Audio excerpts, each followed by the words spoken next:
नमस्कार भाइयों बहनों।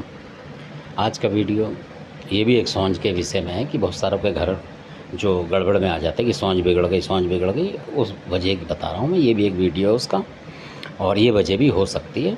और आप इसको मैं अपने घर में देखें, छानें इस बात को। तो कई बार क्या होता है कि कई जो पूर्वज होते हैं जब भगत बनते हैं लोग, आज के टाइम में आपने देखा होगा तो पुराने पूर्वजों के बारे में पता नहीं होता, सिर्फ ये पता होता है कि कोई दादा हमारा भगत था या परदादा था या कुछ था। और कई बार ऐसा होता है कि अंदाजे से, क्योंकि हमें नाम पता होता है उस दादा परदादा का, और हम उसको मतलब कर लेते हैं आगे। और तो इसमें क्या होता है कि उस घर में फिर गड़बड़ होनी शुरू हो जाती कई दफ़ा, और कई दफ़ा उस दादा परदादा को रखना पड़ता है जिसने जादू चलाया होता है, अपने घर का पूजा पाठ वाला होता है, तो उसको रखना पड़ता है। ये 2-3 बातें हैं जो मैं बताऊँगा अलग अलग तरीके से। तो कई बार ऐसा होता है कि मान लीजिए आपके दादा परदादा या सरदादा, उससे ऊपर जो भी थे, वो जब थे उसके बाद पता ही नहीं लगा।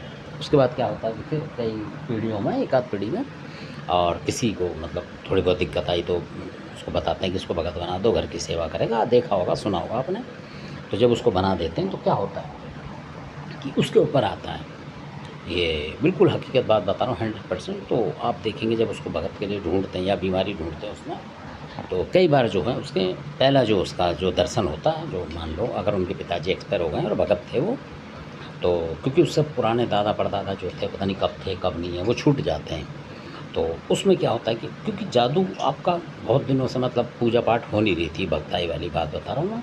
बहुत से जादू बोलते कई क्षेत्रों में, तो इसलिए मैं इस शब्द का प्रयोग कर रहा हूँ। तो अब क्या होता है कि आया वो है यानी कि आपके पिताजी आए हैं, तो फिर उनके जो लड़का है वो बन गया भगत मान लो, तो वो पिताजी ही उस गद्दी को संभालेगा फिर, ना कि दादा परदादा। क्योंकि अगर दादा परदादा को दोगे तो वो है कि नहीं है, आत्मा का पता नहीं है, उसकी जगह कोई और आ जाए, कोई और आ जाए, ऐसा भी होता है। और वो पिताजी जब आपको परेशान करने के लिए थोड़ा बहुत मतलब झलक दिखाएगा, तो आप जब करेंगे तो पता लगेगा कौन है भाई, इसके पिताजी हैं और वो भगत बनने की कह रहे हैं, मतलब कि भगत बनाओ इसे, ऐसा बोलते हैं, आपने सुना होगा कई घरों में। तो उस वजह से क्या होता है कि हमें उसको उस गद्दी पर रखना पड़ता है, पिताजी को। तो जब पिताजी गद्दी पे आएगा और हम पूजा पाठ करेंगे तो वो पहली पूजा लेगा, मतलब जो पिताजी होगा, क्योंकि उस घर का भगत था। और उसके बाद जो दादा परदादा के बाद उसने ही सीढ़ी चलाई है आपकी तंत्र मंत्र की, तो उसको माना जाएगा। तो फिर आपका घर बिल्कुल सही चलता है। ये भी 100% बात है।